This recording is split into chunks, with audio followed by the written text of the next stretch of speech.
Joe Penn here of the 4th Horseman and Penn Builders of West Tennessee. I've been a contractor for over 20 years. I've been in the carpentry trade business for 32 years now. And it's just the beginning of summer right now. Contractors are hiring like crazy. This is their busy time of the year. So this video is just a short video for guys that are going out and getting their first job, first day on the job, what to buy, what to get, how to come prepared. I'd like to give you a little advice about that, and then the guys that are serious about it and want to make a career out of it, what it takes to have longevity and to be successful at the building industry. The building industry, the trades are so wide that I couldn't begin to tell you everything that you need right now at the beginning. So I'm just going to wind it down to basically just being your basic carpenter, residential, working with wood, and the tools that you'll need and what you'll be expected to bring the first day of the job. Now, no matter what you're doing, roofing or siding, concrete, you still need your basic tools. And these tools will help you at least come on the job and be useful. And then you will learn what special tools you need to purchase. So, before I get started on that, I'd just like to say that over the years, I've probably had over 100 guys work for me, from day labor to full-time carpenters, and I'll give you some advice that when you come on and you present yourself on a job, you come with boots on, and you come with them tied.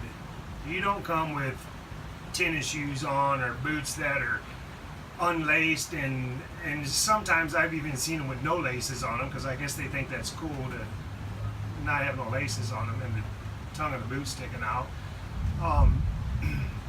You come with pants on. Some companies will allow you to wear shorts, but some don't, and you'd hate to come to work wearing a pair of shorts thinking you're going to stay cool because it's hot out, but they say no, you got to go home because company requirements that pants are to be worn.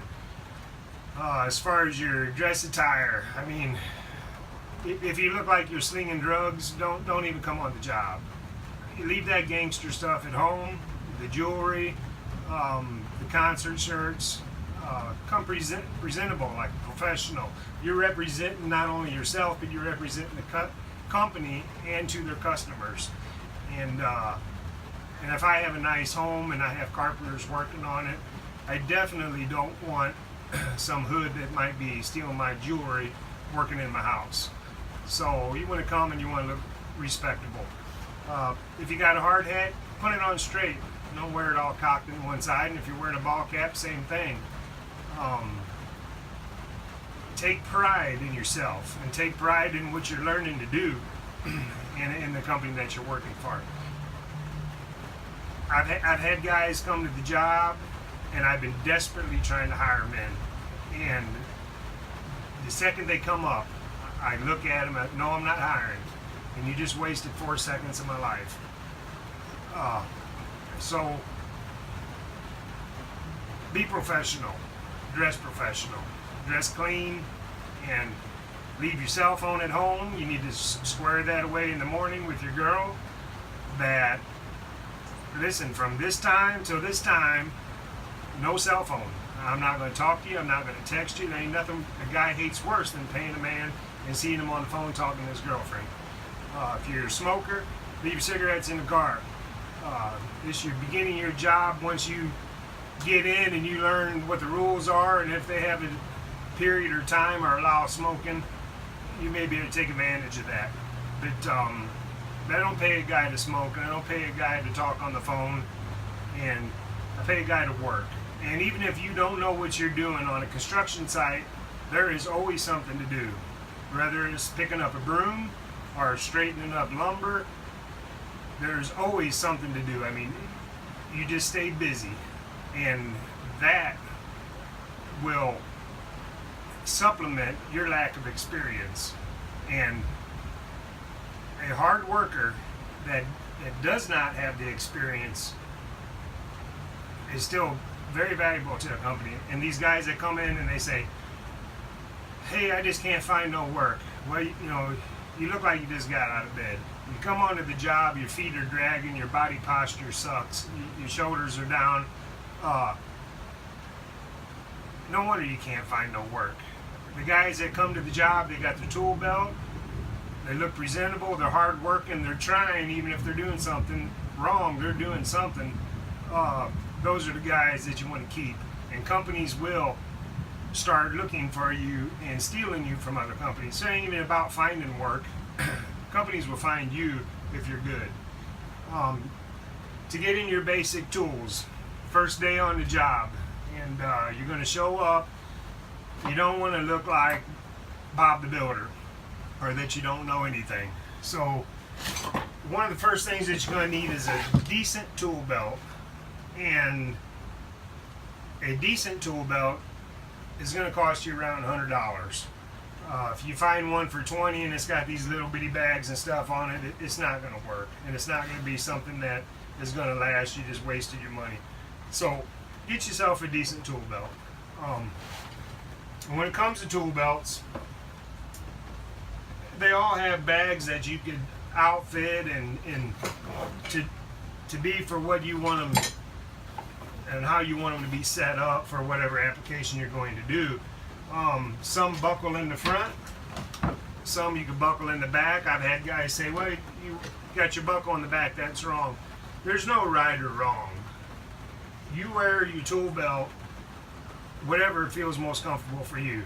But trust me, over 10, 20 years of having that thing hanging on your back, you better have a comfortable belt and wearing it to what's comfortable for yourself and what works the best for yourself. This is a worn out one I use, but it's leather. It's a good leather belt. And tape measures. Now, don't come to the job with the 16-foot, $3 tape measure. Get a 25, a 30, or a 35-foot decent, whether it's a Stanley or DeWalt or some type of decent tape. Cheap tapes, they make, not only they make you look unexperienced, but you are unexperienced because you need a decent tape, a tape that'll stretch out, hook on, and you can read. Them little cheap tapes, they ain't worth buying. Get a decent chalk box. It don't have to be a speed reel. It could be the old metal type. I think I got one up here. It's not a speed reel, but get a decent chalk box. Very important tool for every carpenter nowadays is a speed square. Don't go buy one of them orange plastic ones. That's a waste of money, and you look like a fool when you walk on a job with an orange plastic speed square. Buy a quality speed square. Torpedo level, I think every carpenter should carry a torpedo level at all times. There's so many applications where, rather putting windows or siding in, where boom, you hit it with a level, and you don't have to go chase down a big level just to help you keep on going. This is a tool that I think every carpenter should carry in their belt. Another tool I think every carpenter should carry is a decent chisel, whether a 3/4 inch or a 1 inch chisel. It's usually perfect for most applications. Try to buy a pretty decent one. They're not that expensive. And keep this in your belt at all times. And don't borrow it out to nobody because they'll be grinding concrete or something with it. If you're just starting, you're going to want to get a decent nail puller. This is just a little Wonder Bar for trim. I don't really carry a nail puller. I don't like to pull nails. But if you're just starting, more than likely you're going to be pulling some nails out. So get a decent nail puller. Another thing that is a definite is your carpenter pencils. Don't come to the job without a pencil. don't come to the job with a ink pen or a magic marker. You just want to get some decent carpenter pencils, have them sharpened, typically 2 of them. That way if one breaks or you lose one, you got to back up and you're not borrowing. You're not that guy that's borrowing pencils right away. When it comes to knives, razor knives, you got to have a razor knife. The collapsible folding ones that everybody's selling now, and you wear them on your pocket, them are great.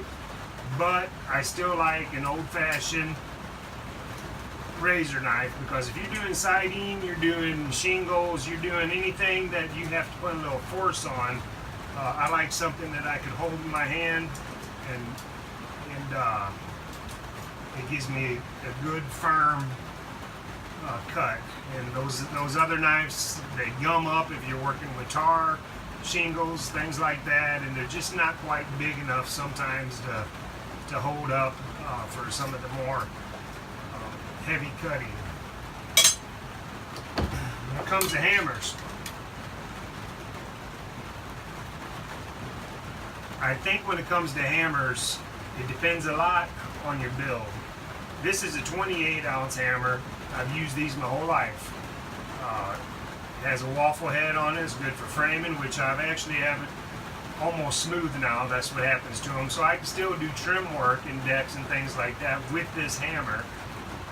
Because over time you will learn, as you're driving nails and things like that, how to hit that last couple hits or that last hit where you don't leave track marks on your wood.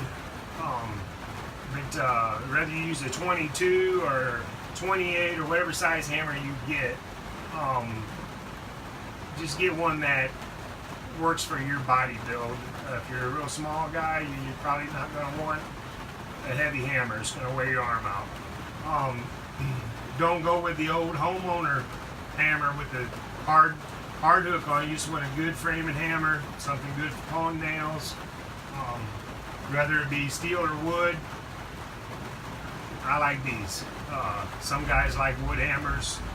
That's just something that you'll have to decide for yourself.